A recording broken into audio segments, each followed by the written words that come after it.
Hello everyone, how are you all students. आज की इस वीडियो में हम लोग डिस्कस करने वाले हैं क्लबिंग इनकम के बारे में। ठीक है, क्लबिंग प्रोविजंस क्या होते हैं, इसका क्या ट्रीटमेंट होता है इनकम टैक्स में, वो सब हम डिस्कस करेंगे। ठीक है, तो चलिए स्टार्ट करते हैं।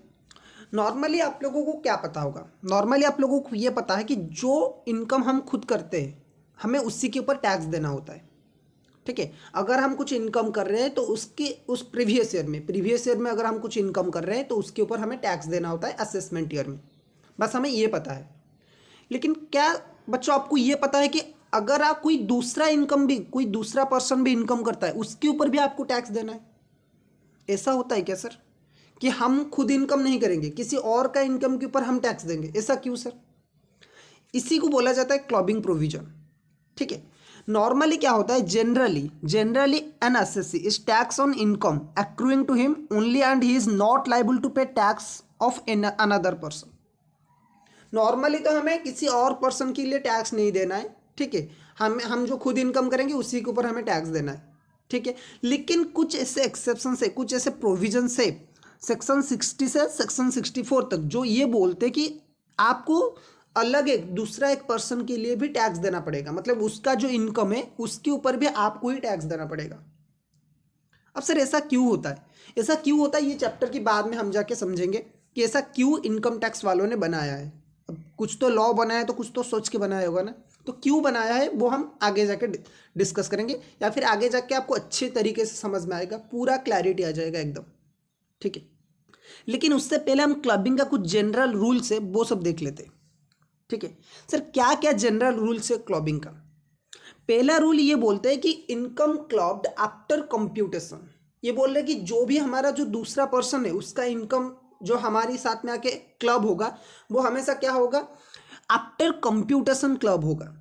ठीक है, आफ्टर कंप्यूटेशन मतलब अगर किसी का सैलरी का इनकम आके हमारी हैंड में क्लब हो रहा है, हमारी इनकम में ऐड हो रहा है, तो उस केस में क्या होगा, सैलरी का जो भी कंप्यूटेशन है वो 50,000 वाला पूरा बेसिक सैलरी लेंगे, टोटल निकालेंगे, उसमें से जो 16 IA में जो 50,000 का डिडक्शन होता है वो लेंगे, वो माइनस करेंगे, फिर जो नेट टैक्सेबल सैलरी आएगा वो आके क्लब होगा। सिमिलरली हाउस प्रॉपर्टी केस में भी वही है। हाउस प्रॉपर्टी केस में जो आपका GAV कैलकुलेशन कर लेंगे, फिर NA भी आएगा।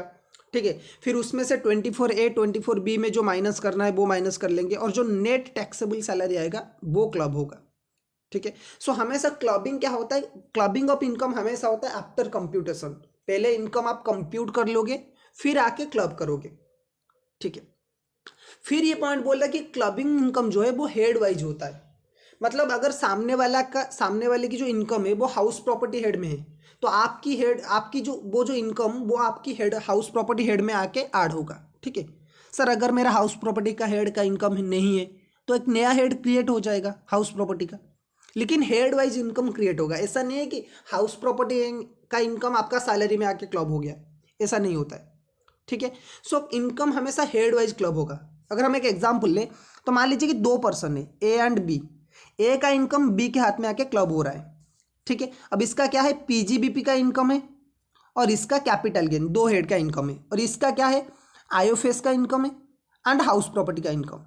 सो ये जो दोनों हेड है ना, दोनों IOFS में और एक हेड बन जाएगा और हाउस प्रॉपर्टी में और एक हेड बन जाएगा। सो इनकम हमेशा हेड वाइज क्लब होगा। क्लियर? अब बात करते हैं तीसरा पॉइंट की। तीसरा पॉइंट क्या बोल रहा है, तीसरा पॉइंट ये बोल रहा है कि डिडक्शन अंडर चैप्टर भी आइए, जो डिडक्शन है अंडर चैप्टर भी आइए वो हमेशा किसको मिलेगा सर, A या B को मिलेगा? आंसर इज जिसके हाथ में इनकम क्लब हो रहा है, यानी कि A को मिलेगा। जिस पर्सन के हाथ में इनकम क्लब हो रहा है उसको सारे के सारे deductions under section 10 to 80C to 80U जो भी है, और डिडक्शन अंडर चैप्टर में और जो भी डिडक्शन है वो सारे के सारे किसको मिलेगा, जिसके हाथ में इनकम क्लब हो रहा है। फिर लास्ट वाला पॉइंट ये बोल रहे हैं कि सर सिर्फ पॉजिटिव इनकम क्लब होगा या फिर नेगेटिव भी होगा? आंसर इज दोनों होगा। मतलब जब भी आप पॉजिटिव इनकम क्लब करते हो ना, अगर पॉजिटिव इनकम के टाइम इनकम टैक्स का प्रोविजन अप्लीकेबल होता है सेक्शन 60 से लेकर 64। सिमिलरली अगर कोई नेगेटिव इनकम है, यानी कि A का 10 लाख का इनकम है 10 लाख का, मान लीजिए कि A जो है इसका 10 लाख का इनकम है और B का क्या है, B का 5 लाख का लॉस है, तो सर क्या क्लब होगा? यस। अगर क्लबिंग प्रोविजन एप्लीकेबल होता है तो ए के साथ ये क्लब हो जाएगा और ए का टोटल इनकम कितना बच जाएगा 5 लाख का। ठीक है, सो क्लबिंग नेगेटिव इनकम होगा। ऐसा नहीं है कि आपने हमेशा खुशियों में साथ दिया और दुख में छोड़ के चले गए। अगर पॉजिटिव इनकम क्लब हो रहा है तो नेगेटिव भी क्लब होगा। ठीक है, अब बात करते हैं पहले सेक्शन की। पहला सेक्शन क्या बोल रहा है? पहला सेक्शन सेक्शन 60 ये बोलता है कि कब कब इनकम क्लब होगा। अब हम डिस्कस करते हैं सेक्शन 60 हमें क्या बोलता है। सर सेक्शन 60 हमें ये बोल रहा है कि अगर कोई इंडिविजुअल ने एसेट ट्रांसफर करने के बदले इनकम ट्रांसफर किया है, ठीक है, अगर किसी इंडिविजुअल को पर्टिकुलर एसेट से कुछ इनकम हो रहा है और उस इनकम को उसने और एक पर्सन को ट्रांसफर कर लिया, तो जिस इंसान को उसने ट्रांसफर किया वो इनकम आके पर्टिकुलर ट्रांसफरर के हाथ में क्लब होगा। क्या मतलब सर आपको? मान लीजिए कि मैं एक एग्जांपल ले रहा हूं, ये एक हाउस प्रॉपर्टी है, ठीक है, जिसका ओनर कौन है? बिक्की। इसका ओनर ये है बिक्की, ठीक है, और इस बिक्की को इस हाउस प्रॉपर्टी से कुछ इनकम आ रहा है। मान लीजिए कि फॉर एग्जांपल 5 लाख का इनकम आ रहा है। इसने क्या किया? 5 लाख का इनकम अपनी वाइफ को ट्रांसफर कर लिया पूरा का पूरा। ठीक है, सो ये जो 5 लाख है ना, वो किसके हाथ में सर आके क्लब होगा? बिक्की के हाथ में क्लब होगा। अब आप पूछोगे कि सर ऐसा क्यों? बेचारे ने अपने ही वाइफ को तो ट्रांसफर किया है, अपनी वाइफ को भी आप ट्रांसफर नहीं कर सकते क्या? प्रॉपर्टी सॉरी इनकम जो है अपनी वाइफ को नहीं दे सकते क्या? बिल्कुल दे सकते हो। तो सर गवर्नमेंट का क्या पंगा है इसमें? गवर्नमेंट क्यों चाहते हैं कि जो 5 लाख है वो बिक्की के हाथ में आके क्लब हो? मिला है उसकी वाइफ को, लेकिन बिक्की के हाथ में क्यों क्लब हो? ऐसा क्यों गवर्नमेंट बोल रहा है? ऐसा इसीलिए गवर्नमेंट बोल रहा है कि इन दोनों ने मिलकर कुछ हेराफेरी किया है गवर्नमेंट के साथ। अब एक और दोबारा इस एग्जाम्पल को थोड़ा सा और एक्सटेंड करते हैं। मान लीजिए कि बिक्की का इनकम है 10 लाख रुपीज। 10 लाख का बिक्की का इनकम है विदाउट इंक्लूडिंग दिस इनकम। ये जो 5 लाख का इनकम है ना, इसे इंक्लूड नहीं किया गया है और बिक्की का इनकम है 10 लाख रुपया। तो सर बिक्की का टैक्स लाइबिलिटी क्या आएगा 10 लाख के ऊपर, एजुकेशन सेस को छोड़ के? Answer is 1,12,500। 10 लाख के ऊपर टैक्स कितना आता है? 1,12,500। ठीक है, 20% तक स्लैब उसका जाएगा। सर अगर ये 5 लाख ऐड हो जाते तो बिक्की को कितना टैक्स देना पड़ता? आंसर इज और 1.5 लाख ऐड कर लीजिए इसमें, मतलब 2,62,500 इतना देना पड़ता बिफोर एजुकेशन सेज। ठीक है, ध्यान में रखिए बिफोर एजुकेशन सेज है ये। लेकिन बिक्की ने क्या किया? बिक्की ने बड़े ही चालाकी से ये जो 5 लाख है उसने बोला कि मैंने अपनी वाइफ को दिया है, ये इनकम तो मेरे पास है ही नहीं, तो 5 लाख उसने अपनी वाइफ को ट्रांसफर कर लिया। अब उसने बोला कि मैंने तो ये इनकम अपनी वाइफ को दे दिया है, आप एक काम करिए, आप वाइफ से ही टैक्स ले लीजिए ना, उसमें क्या प्रॉब्लम है? जो भी टैक्स दे एक ही बात है। मेरे पास तो 10 लाख, मेरे पॉकेट में तो 10 लाख रुपए है ना, मैंने अपनी 5 लाख रुपए जो इनकम होने वाले थे मैंने पूरा का पूरा, सच बोल रहा हूँ, जो जिसके ऊपर भी हाथ रखना है रख लीजिए, मैंने अपनी वाइफ को ले लिया है, मैंने अपनी वाइफ को दे दिया है या फिर उसने ज़बरदस्ती ले लिया है, जो भी है एक ही बात है। ठीक है, सो ये जो 5 लाख है वो आप उसी से ही टैक्स ले लीजिए। तो इनकम टैक्स वालों को पहले लगा हाँ सही बात तो है, जो भी पर्सन टैक्स देता है एक ही बात है, उसकी वो टैक्स दे या फिर उसकी वाइफ टैक्स दे। लेकिन इसमें एक प्रॉब्लम है, इसकी वाइफ की सिर्फ और सिर्फ एक ही इनकम है 5 लाख का। अब आपको अच्छी तरीके से पता है कि जो 5 लाख के ऊपर टैक्स होता है वो जीरो होता है। अगर एक इंडिविजुअल का इनकम विद इन 5 लाख होता है तो वो जीरो टैक्स देना होता है, वो रिबेट वगैरह कंसीडर करके, रिबेट अंडर सेक्शन 87A वगैरह कंसीडर करके टैक्स कितना देना होता है? जीरो, अगर किसी का इनकम विद इन 5 लाख से, राइट। सो इन दोनों ने मिलकर क्या किया? उसकी वाइफ के पास जब इनकम टैक्स वाले गए तो उन्हें जीरो टैक्स देना था, और बिक्की के पास अगर वो 5 लाख ऐड हो जाता तो वो 15 लाख होता, सॉरी 1.5 लाख का टैक्स देता। लेकिन उसकी वाइफ ने दिया कितना टैक्स? लीगली ही कितना टैक्स दिया? Zero tax. तो इसी तरह से इन दोनों ने मिलके कितने का टैक्स का अवॉइडेंस कर लिया? 1.5 लाख का। तो जब गवर्नमेंट को ये पता चला इनके इंटेंशन के बारे में, तो गवर्नमेंट कहा ऐसे नहीं चलेगा भाई। मोदी जी ने बोला ऐसे कैसे, ऐसे ही आप लोग दोनों मिलके प्लानिंग कर लोगे तो हमें क्या मिलेगा? बाबा जी का ठुल्लू। तो इसीलिए उन्होंने बोला कि अगर कोई इंडिविजुअल अपनी कुछ भी इनकम ट्रांसफर करता है विदाउट ट्रांसफरिंग एसेट, तो जो भी इनकम इसने ट्रांसफर किया है वो किसके हाथ में टैक्सेबल होगा? ट्रांसफरर के हाथ में टैक्सेबल होगा, राइट। सेक्शन 60 बस इतना ही बोलता है, क्लियर।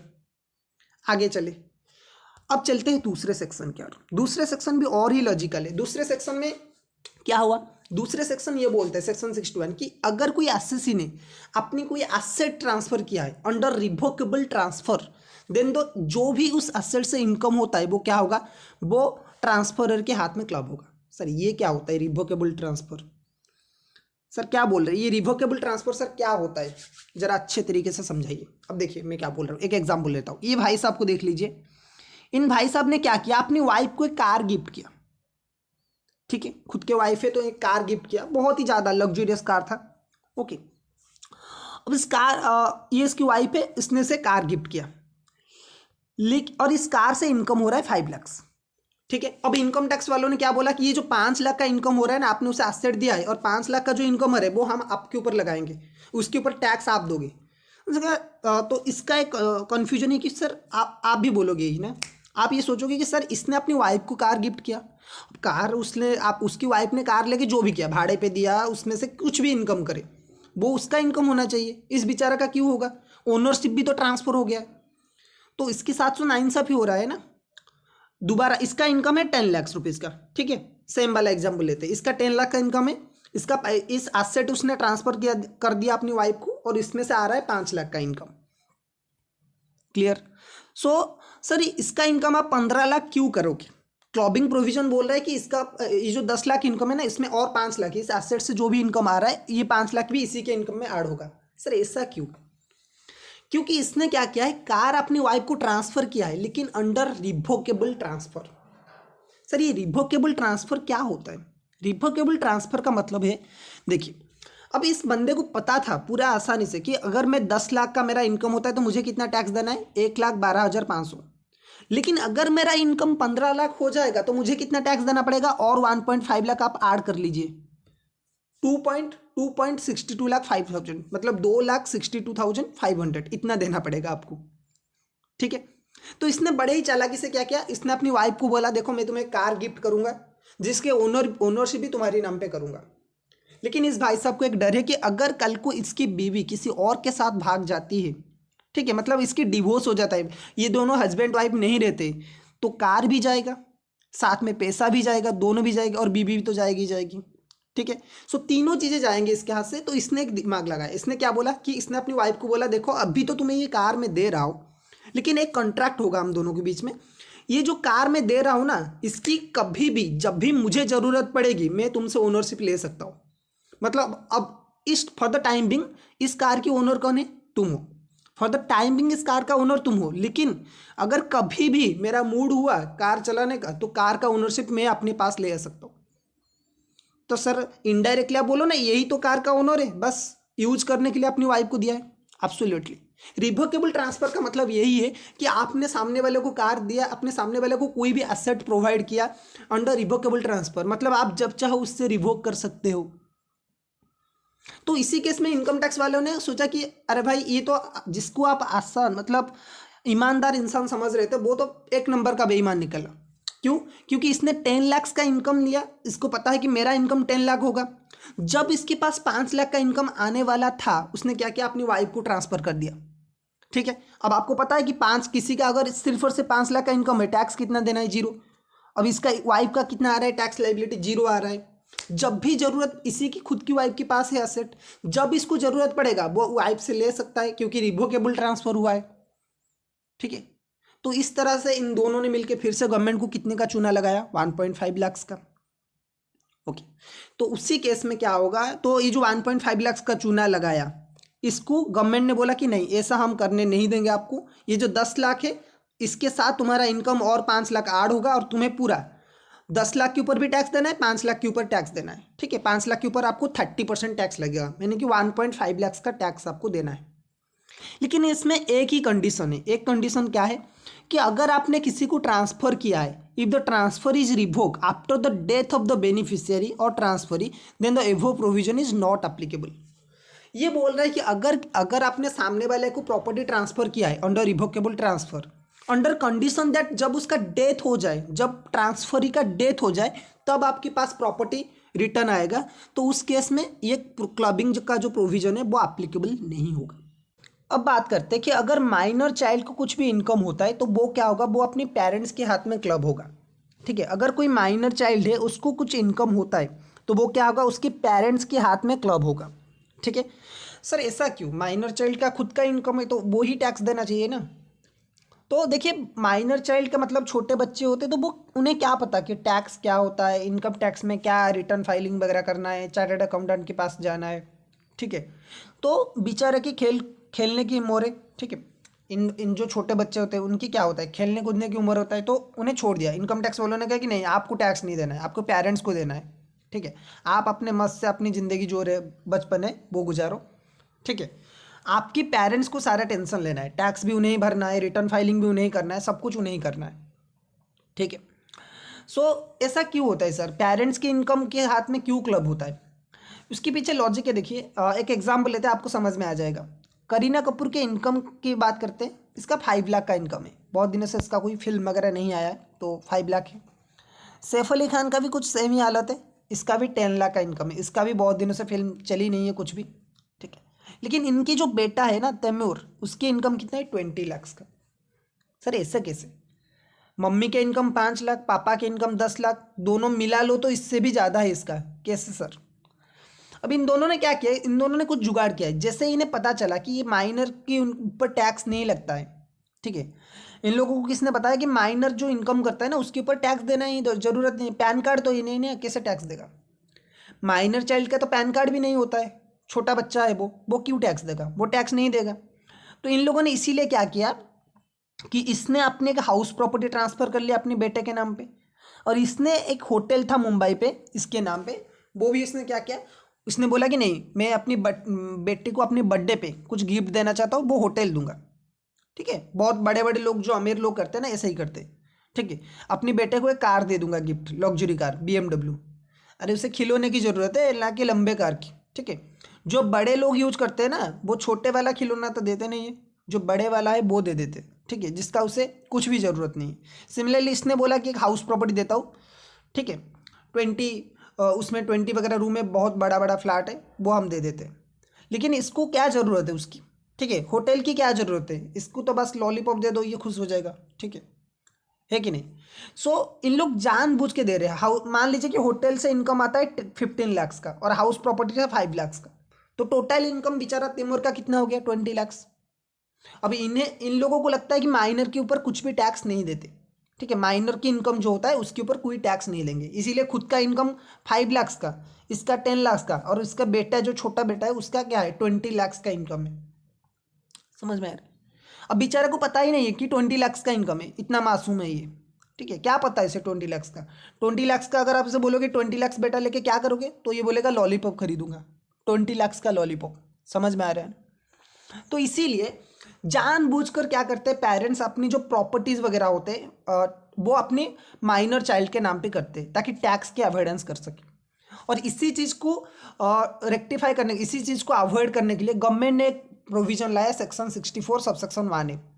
ये सिंपली बोलते हैं कि अगर माइनर चाइल्ड का कुछ भी इनकम होता है तो वो क्या होगा, उसकी पेरेंट्स के हाथ में क्लब होगा। ठीक है, सो कौन सी पेरेंट्स सर, मतलब इस केस में करीना कपूर के हाथ में क्लब होगा या फिर सैफ अली खान के हाथ में क्लब होगा? तो ये सिंपली बोलते हैं कि जिसका इनकम ज़्यादा है उसी के हाथ में क्लब होगा। ठीक है, इसका इनकम कितना था, 20 लाख। करीना कपूर का कितना था, 5 लाख। और सैफ अली खान का कितना था, 10 लाख। तो किसके हाथ में सर ये जो 20 लाख से क्लब होगा? सिंपल आंसर है, सैफ अली खान के हाथ में क्लब होगा। जिसके माइनर्स की इनकम क्लब करने से पहले जिसका इनकम ज़्यादा है उसी के हाथ में क्लब होगा। ठीक है, माइनर चाइल्ड का जो इनकम है ना वो 3 केस में क्लब नहीं होगा। सर कौन कौन सी 3 केस है? पहला केस है ड्यू टू मैनुअल वर्क। अगर माइनर चाइल्ड, छोटा बच्चा कुछ काम कर रहा है, फिजिकल लेबर काम कर रहा है, तो पेरेंट्स किस काम का भाई, क्लब नहीं होगा इनकम। पेरेंट्स के होते हुए अगर माइनर चाइल्ड कुछ फिजिकल लेबर कर रहा है तो ऐसे पेरेंट्स तो होने ही नहीं चाहिए। ठीक है, इसीलिए उनके हाथ में क्लब होगा नहीं। ठीक है, सेकेंड वाला पॉइंट है due to skills and talent. जो हमारे टैलेंटेड बच्चे जो सारे गामापा, डांस चैंपियन ऐसे में जो हिस्से लेते हैं, ठीक है, डांस जो सब कुछ आता है उन्हें, डांस भी आता है, रियलिटी शो में भी जाके वो जीत जाते हैं, क्विज वगैरह जीतते हैं। ठीक है, विनिंग होता है, KBC वगैरह जो खेलते हैं। ठीक है, उन सारे बच्चों की जो स्किल्स एंड टैलेंट की वजह से इनकम होता है वो टैक्सेबल नहीं होगा, वो उन्हीं के हाथ में टैक्सेबल होगा। ठीक है। और थर्ड वाला पॉइंट जो होता है, अगर कोई माइनर चाइल्ड डिजेबिलिटी में सफ़र कर रहा है, फिजिकली डिजेबल है अगर कोई पर्सन माइनर चाइल्ड, तो उसको अगर जो भी इनकम होता है वो भी क्या होगा, टैक्सेबल नहीं होगा। माइनर पेरेंट्स के हाथ में टैक्सेबल नहीं होगा, वो उस माइनर चाइल्ड के हाथ में ही टैक्सेबल होगा। ठीक है। सो ऐसे 3 केस है जिस केस में माइनर चाइल्ड का इनकम खुद के हाथ में टैक्सेबल होता है। पहला due to manual work, manual labour, दूसरा है income is due to skill and talent, और तीसरा है if minor child is suffering from disability. ठीक है। अब कुछ इंपॉर्टेंट पॉइंट्स देखते हैं सर क्या ऐसा हो सकता है कि मान लीजिए कि करीना कपूर का इनकम 5 लाख था, सैफ अली खान का 10 लाख था जब तैमूर का इनकम क्लब हुआ। ठीक है। बाद में सर क्या हुआ, सैफ अली खान का इनकम कम हो गया और करीना का ज़्यादा हो गया। मान लीजिए कि करीना ने गलती से किसी भी फिल्म में अच्छा काम कर लिया और उससे ज़्यादा पैसे मिले। करीना कपूर की मान लीजिए कि कोई गलती से भी कोई अच्छी फिल्म चल गई और उसे ज़्यादा पैसा मिला, तो एक साल में करीना कपूर की इनकम ज़्यादा हो गया सैफ अली खान से। तो सर क्या दोबारा तैमूर का इनकम करीना कपूर के हाथ में क्लब होगा? नहीं। अगर ये बोल रहा है कि अगर एक बार किसी पेरेंट्स के हाथ में इनकम क्लब हो गया तो हमेशा उसी के साथ में ही क्लब होगा। ठीक है। अगर सैफ अली खान के हाथ में एक बार क्लब हो गया इनकम, तो वो सब्सिक्वेंट ईयर में भी सैफ अली खान के हाथ में भी कम होगा, क्लब होगा। चाहे फिर भी इवन इफ उसका इनकम क्या हुआ, कम हो गया, फिर भी उसी के हाथ में ही क्लब होगा। ठीक है। क्या सर एओ उसे चेंज कर सकता है? एओ चेंज कर सकता है, लेकिन उससे पहले उन्हें एक रीजनेबल अपॉर्चुनिटी देना पड़ेगा पेरेंट्स को। ठीक है। असेसिंग ऑफिसर चाहे तो उसे चेंज कर सकता है, लेकिन उसके लिए उसे पेरेंट्स को एक रीजन चेंज करने से पहले कुछ कंडीशंस होते हैं वो सेटिस्फाई करना पड़ेगा, और फिर उससे पहले पेरेंट्स की जो है वो अपॉर्चुनिटी, पेरेंट्स को एक अपॉर्चुनिटी ऑफ बीइंग हर्ड देना चाहिए। ठीक है। दूसरा पॉइंट आता है कि child in relation to an individual include. यहाँ पे चाइल्ड का मतलब सर क्या है? स्टेप चाइल्ड होगा, अडॉप्ट चाइल्ड होगा, लेकिन ग्रैंड चाइल्ड नहीं होगा। ठीक है। सो क्या होगा, स्टेप चाइल्ड होगा, अडॉप्ट चाइल्ड होगा और ग्रैंड चाइल्ड नहीं होगा। बस आपका खुद का बच्चा जाएगा, जो आपकी सन की जो चिल्ड्रंस है वो नहीं आएंगे, सन या फिर डॉटर की जो चिल्ड्रंस है। तीसरा नंबर पॉइंट आपको ये बोलता है कि income of minor marriage daughter shall be club in hands of parent. देखिए, माइनर मैरिज डॉटर की जो इनकम है वो भी पेरेंट्स के हाथ में ही क्लब होगा। ठीक है। माइनर मैरिज डॉटर की अगर कुछ इनकम है तो वो भी पेरेंट्स के हाथ में ही आके क्लब होगा। क्लियर। फोर्थ नंबर पॉइंट क्या बोल रहा है कि if both the parents of the minor are not alive, ठीक है, the income of minor child is clubbed in hands of the guardian.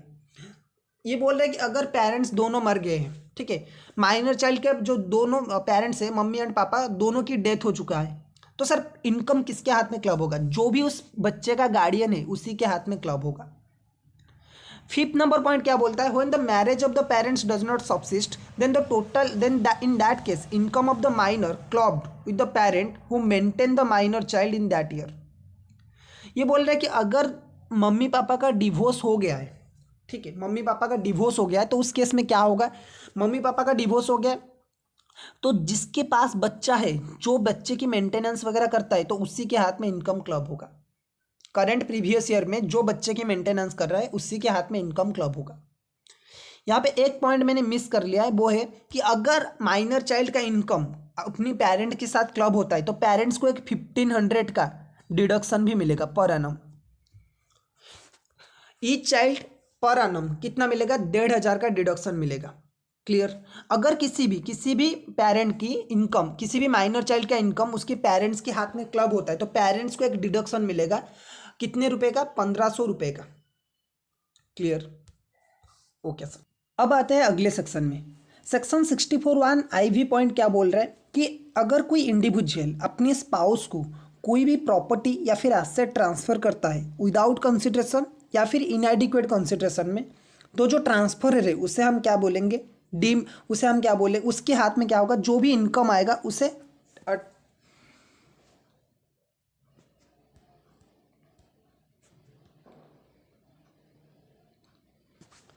अब आते हैं अगले सेक्शन में। सेक्शन 64(1) IV पॉइंट क्या बोल रहा है कि अगर कोई इंडिविजुअल है और वो अपनी स्पाउस को कोई भी एसेट ट्रांसफर करता है विदाउट कंसिडरेशन या फिर इनएडिक्वेट कंसिडरेशन में, तो उस एसेट से जो भी इनकम होगा वो क्या होगा? ट्रांसफरर के हाथ में क्लब होगा। ओके। मान लीजिए कि रणबीर ने अपनी वाइफ आलिया को कुछ भी एसेट ट्रांसफर किया, ठीक है, कोई भी एसेट ट्रांसफर किया है आलिया को, तो उस एसेट से जो भी इनकम आएगा वो क्या होगा, रणबीर के हाथ में क्लब होगा, अगर उसने इनएडिक्वेट कंसिडरेशन में ट्रांसफर किया है। ठीक है, लेकिन आपको यहाँ पे एक पॉइंट ध्यान रखना है कि अगर रणबीर ने हाउस प्रॉपर्टी ट्रांसफर किया है फॉर इनएडिक्वेट कंसिडरेशन या फिर विदाउट कंसिडरेशन, तो वो क्या होगा, section 27 of the income tax उसमें आएगा। सेक्शन 27 सर क्या है, डीम्ड ओनर वाला है, और ये सेक्शन 27 ये बोलता है कि अगर एक इंडिविजुअल अपने स्पाउस या फिर माइनर चाइल्ड को इनएडिक्वेट कंसिडरेशन में या फिर विदाउट कंसिडरेशन में कोई भी हाउस प्रॉपर्टी ट्रांसफर करता है, तो उस हाउस प्रॉपर्टी का डीम्ड ओनर किसे माना जाएगा, ट्रांसफरर को माना जाएगा। तो उस केस में क्लॉब नहीं होगा, डायरेक्टली इनकम रणबीर के हाथ में टैक्सेबल होगा।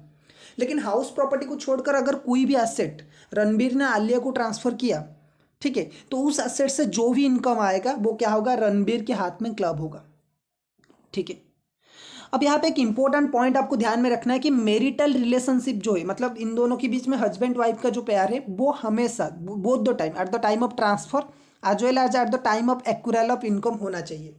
मतलब जब रणबीर ने आलिया को ट्रांसफर किया तब भी ये दोनों हस्बैंड वाइफ होना चाहिए, और जब भी एक्वायरल ऑफ इनकम हुआ, मतलब इनकम उस पर्टिकुलर एसेट से जनरेट हुआ, तब भी रणबीर और आलिया हस्बैंड वाइफ होना चाहिए। अगर ये दोनों केस, अगर ये केस फुलफिल होता है तब भी जाकर रणबीर के हाथ में ये इनकम क्लब होगा। लेकिन अगर ऐसा हुआ कि रणबीर और आलिया की डिवोर्स हो गया और रणबीर ने डिवोर्स के बाद आलिया को कुछ पेमेंट किया है ड्यू टू एलिमनी, ठीक है, एलिमनी के केस में, डिवोर्स मनी के केस में रणबीर ने आलिया को कुछ हाउस प्रॉपर्टी वगैरह या फिर कुछ प्रॉपर्टी एसेट वगैरह पेमेंट किया है, ठीक है, ट्रांसफ़र किया है, तो उस केस में उस एसेट की ओनर आलिया ही मानी जाएगी और जो इनकम भी आएगा वो आलिया के हाथ में ही टैक्सेबल होगा। क्लियर? सो ऐसा भी हो सकता है कि रणबीर ने शादी से पहले आलिया को कुछ एसेट वगैरह गिफ्ट किया हो, ठीक है, तो उस केस में भी क्या होगा, वो जो इनकम है वो आलिया के हाथ में ही टैक्सेबल होगा। ओके, अब बात करते हैं नेक्स्ट सेक्शन की। नेक्स्ट सेक्शन क्या बोलता है, asset transfer to sons wife.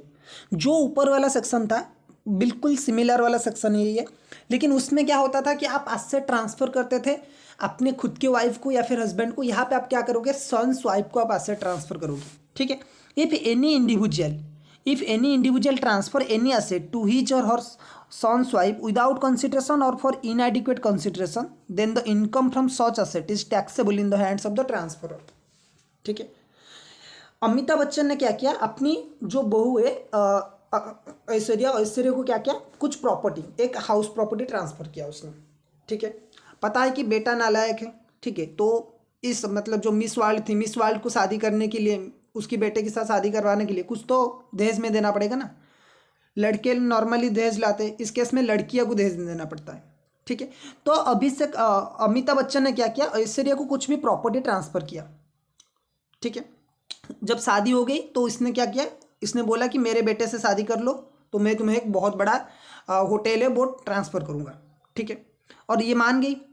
तो जो भी एसेट इसने ट्रांसफ़र किया अमिताभ बच्चन ने अपनी सन्स वाइफ को, ठीक है, उस केस में क्या होगा, इस एसेट से जो भी इनकम आएगा वो अमिताभ बच्चन के हाथ में क्लब होगा, ठीक है। अगर आप अपने सन्स वाइफ को कुछ भी प्रॉपर्टी ट्रांसफ़र करते हो और उस प्रॉपर्टी से कुछ भी इनकम आता है, ठीक है, तो वो क्या होगा, आपके हाथ में क्लब होगा।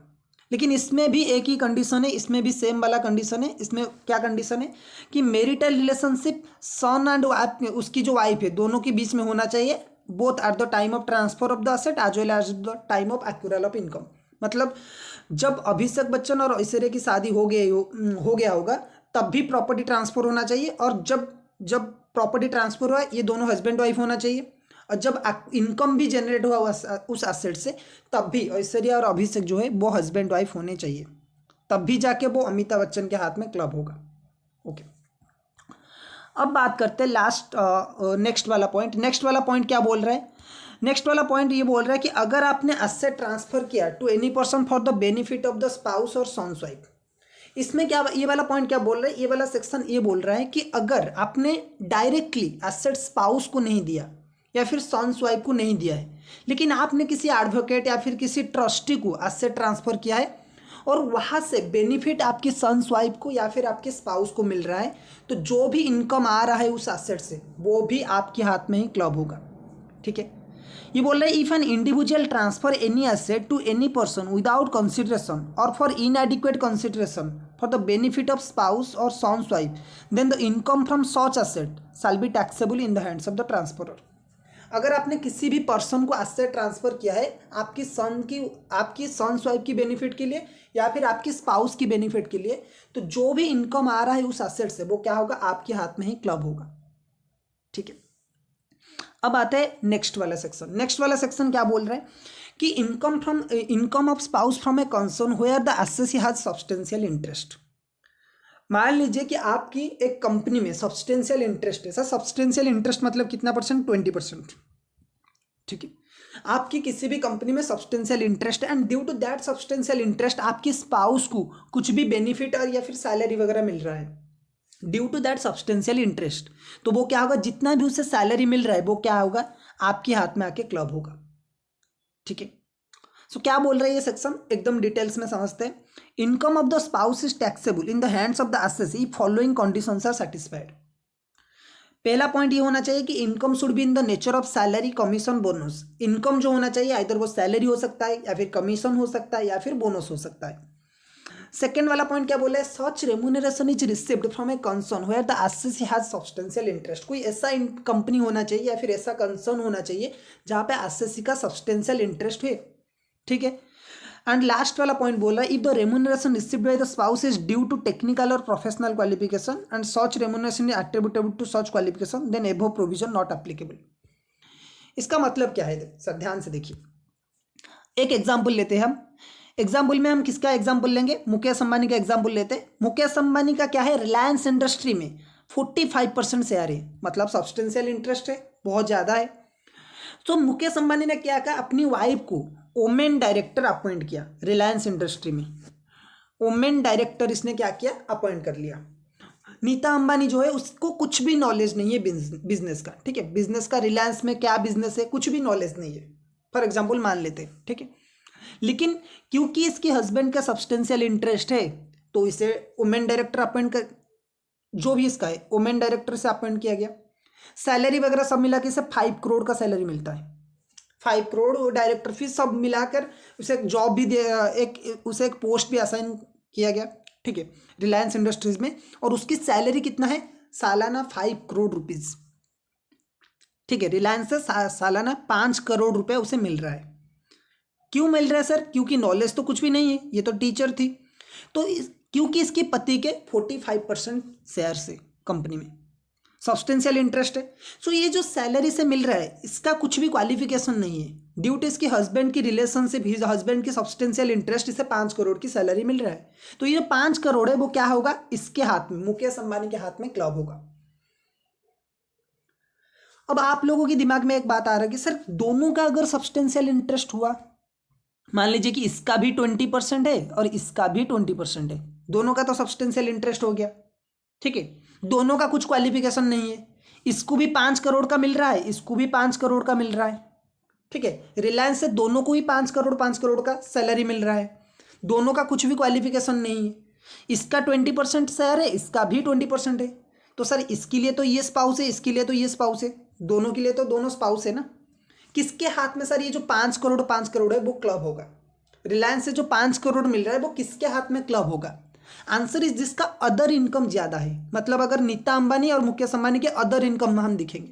ठीक है, इसका अदर इनकम है 45 करोड़ और इसका अदर इनकम है 4500 करोड़। तो सर ये जो 5 करोड़ है इसका सब्सटेंशियल इंटरेस्ट है, फिर भी ये 5 करोड़ किसके हाथ में क्लब होगा, मुकेश अंबानी के हाथ में क्लब होगा। ठीक है, फिर ये नेक्स्ट पॉइंट क्या बोल रहा है कि सर अगर जो रेम्यूनरेशन मिल रहा है वो ड्यू टू टेक्निकल या फिर प्रोफेशनल क्वालिफिकेशन मिल रहा है, मान लीजिए कि मुकेश अंबानी की जो वाइफ है वो एक इंजीनियर है या फिर एक चार्टर्ड अकाउंटेंट है। ठीक है, तो उस केस में क्या होगा, और ड्यू टू दैट क्वालिफिकेशन उससे सैलरी वगैरह मिल रहा है, तो उस केस में वो क्लबिंग नहीं होगा, वो नीता अंबानी के हाथ में ही टैक्सेबल होगा। ओके,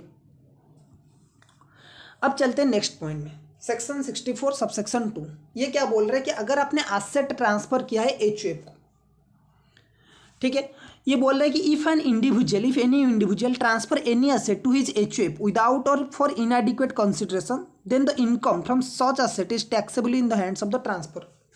मान लीजिए कि आपका एग्जाम्पल लेते हैं, आपने सीए में किया या फिर सीए किया, अच्छे जगह पे नौकरी की, फिर आपने क्या किया, एक घर खरीदा और अपनी फैमिली को गिफ्ट कर लिया। ठीक है, फैमिली को आपने एक घर गिफ्ट किया। ठीक है, अब उस घर को यूज कर रहे हो तो घर का ओनर कौन है, बहुत बड़ा घर था, आपने गिफ्ट किया, उसमें से कुछ आपने, आपकी फैमिली मेंबर ने क्या किया, कुछ पार्ट मतलब कुछ पोर्शन आपने सेल्फ ऑक्यूपाइड के लिए यूज किया और कुछ पार्ट आपने लेट आउट कर लिया। ठीक है, और उसमें से कुछ इनकम आ रहा है। तो जो भी आपने गिफ्ट दिया है फैमिली को, हाउस प्रॉपर्टी, और जो इनकम आ रहा है उस एसेट से, वो क्या होगा, आपके हाथ में ही क्लब होगा। ठीक है सर, अगर कुछ ऐसा होता है, कभी भी ऐसा अनहोनी हो जाता है कि घर का बंटवारा हो गया, जो एचयूएफ था उसका पार्टीशन सर हो गया, तो उस केस में अगर वो आपकी वाइफ को मिला है, ठीक है, अगर आफ्टर पार्टीशन क्या होगा, जो इनकम मिल रहा है वो एसेट से, वो क्या होगा, वो अगर उसके आपके स्पाउस को मतलब आपकी बीवी को मिल रहा है तो वो आपके हाथ में क्लब होगा। ठीक है, आपने अपनी फैमिली को एक घर दिया था, ठीक है, सब साथ में रह रहे थे, जो भी इनकम आ रहा था वो क्या होगा, आपके हाथ में क्लब होगा। मान लीजिए कि एचयूएफ का पार्टीशन हो गया और पार्टीशन के बाद जो प्रॉपर्टी था वो आपकी वाइफ के नाम पे हो गया। ठीक है, आपने घर खरीदा था तो आपकी वाइफ को मिला वो, तो वो क्या होगा, जो भी आपकी वाइफ को मिला है उसके उस हाउस प्रॉपर्टी का जो इनकम आएगा वो भी आपके हाथ में ही टैक्सेबल होगा। सर अगर लॉस होता है तो लॉस भी आपके हाथ में क्लब होगा। सर अगर फैमिली वालों ने, एचयूएफ ने प्रॉपर्टी बेच दी और उसे फिक्स डिपॉजिट मार लिया तो जो भी इंटरेस्ट आएगा वो भी आपके हाथ में क्लब होगा। सर जो कैपिटल गेन हुआ, आंसर है वो भी आपके हाथ में क्लब होगा। सर कुछ अदर फॉर्म ऑफ इनकम होता है, वो भी, जिसमें जो भी इनकम आता है वो आपके हाथ में ही क्लब होगा। ठीक है, ओके।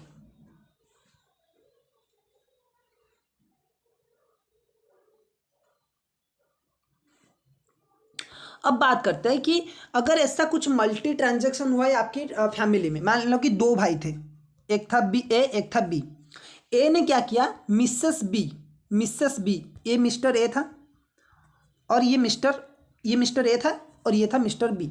मिस्टर ए ने क्या किया, मिसेस बी के नाम पे, दोनों भाई थे, तो इसने क्या, अपनी भाई के जो बीवी है उसके नाम पे कुछ 45 लाख का एफडी मार लिया बैंक में, और इसने क्या किया, इसने भी अपने भाई के नाम पे 50 लाख का एफडी मार लिया, 50 लाख का। ठीक है, तो सर इस केस में इनकम किसके हाथ में क्लब होगा, आंसर इज दोनों का इनकम जितना कॉम्बिनेशन वाला इनकम है वो क्लब होगा।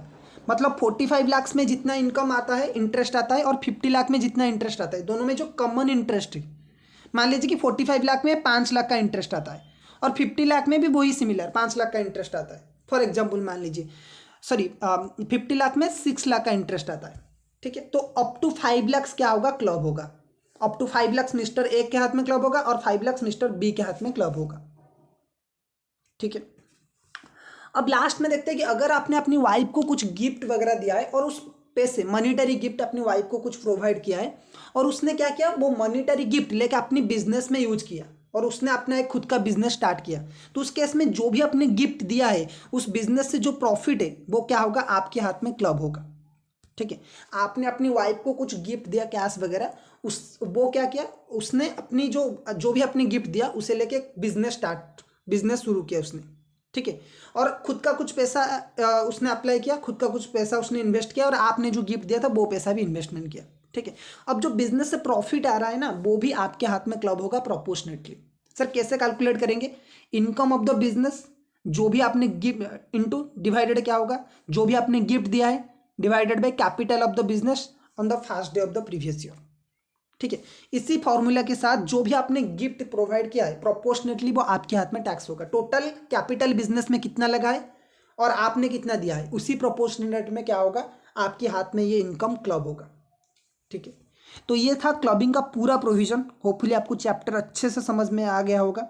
अगर कुछ डाउट है तो आप कमेंट में मुझे पूछ सकते हैं। ठीक है, वीडियो अच्छा लगा है तो लाइक करिए, चैनल को सब्सक्राइब करिए। मिलते हैं नेक्स्ट वीडियो में। Till then keep learning.